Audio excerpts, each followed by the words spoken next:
Block 1. The illusion of normalcy. Hook.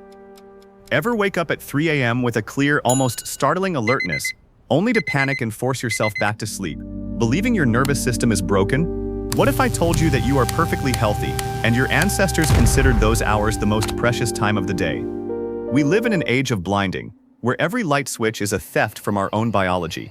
Today we peel back that layer and understand why modern insomnia isn't a disorder, but an ancient call, silenced by neon light, evolution in the void.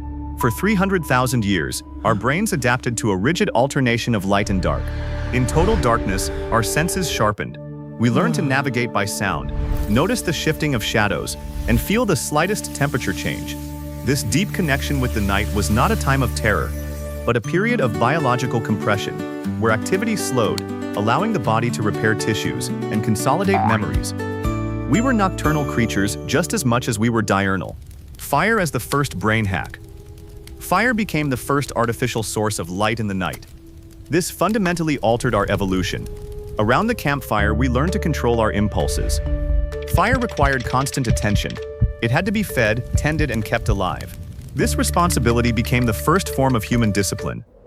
Furthermore, the heat of fire allowed us to digest food faster, freeing up energy previously spent on digestion and redirecting it toward the development of complex thinking and imagination. Night as a social constructor. In the dark, humans became more vulnerable, which paradoxically made them more empathetic. In total darkness, visual signals disappeared, bringing vocal intonation to the forefront. Believe in me. It was during the night that trust was born, as a voice in the dark is perceived more intimately and honestly. This nocturnal synchronization of groups became the foundation for the first tribal structures, where survival depended on the ability to understand one another without words. Block 2. The lost technology of sleep. The campfire as the ancient internet.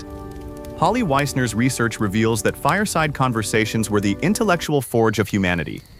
Unlike daytime discussions regarding resources, nighttime stories were filled with abstraction. People described non-existent worlds, analyzed others' behaviors, and modeled complex social scenarios. It was a brain training exercise. We learned not just to react to the environment, but to design it, laying the groundwork for all human culture and art. The Forgotten Code, Biphasic Sleep. Roger Ickert's research emphasizes that monophasic sleep is a byproduct of urbanization. Our ancestors divided the night into first and second sleep, separated by a night watch. During this wakeful hour, blood pressure and body temperature dropped, creating a unique metabolic background. It was a moment of rebooting, where the individual existed in a borderland between sleep and wakefulness, a state highly conducive to intuitive breakthroughs. The first sleep state and prolactin. The hormonal landscape during nocturnal wakefulness is unique. The spike in prolactin documented by scientists is not just a marker of rest. Prolactin reduces anxiety and fosters a sense of deep satisfaction. This explains why many great thinkers of past centuries consciously used this interval for writing or prayer. During these moments, cortisol is at its lowest, while creative cognition is at its peak. The shadow side, magic and mythology. The watch was a space for metaphysical searching. In the Middle Ages, people believed the night was when the veil between the world of the living and the spirit world grew thin. This belief helped manage existential fears. Analyzing dreams during this time was not mere entertainment, but a way to understand one's place in the cosmos. Having lost this nocturnal awareness, we have lost a critical mechanism for processing deep subconscious fears. Block 3. Reclaiming the rhythm. The technological prison. We became slaves to electricity during the Industrial Revolution. Street lamps and light bulbs were implemented not for human comfort, but to increase labor productivity. We restructured our lives to fit the demands of factories, not the requirements of biology. Blue light from screens is the most potent inhibitor of melatonin.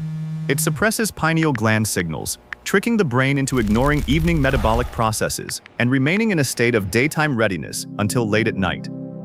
We can reset the system.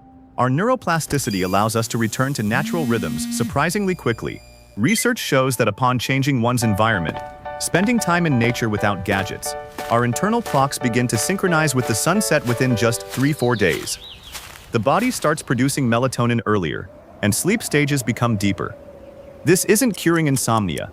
It is returning to the original configuration defined by our evolution. Strategies for digital darkness. To reclaim this state, you don't need to move into the woods. It is enough to adopt an etiquette of darkness. using low-frequency light in the evening, installing blue light filters on all devices, and meditating in complete darkness all mimic the natural shift in lighting phases.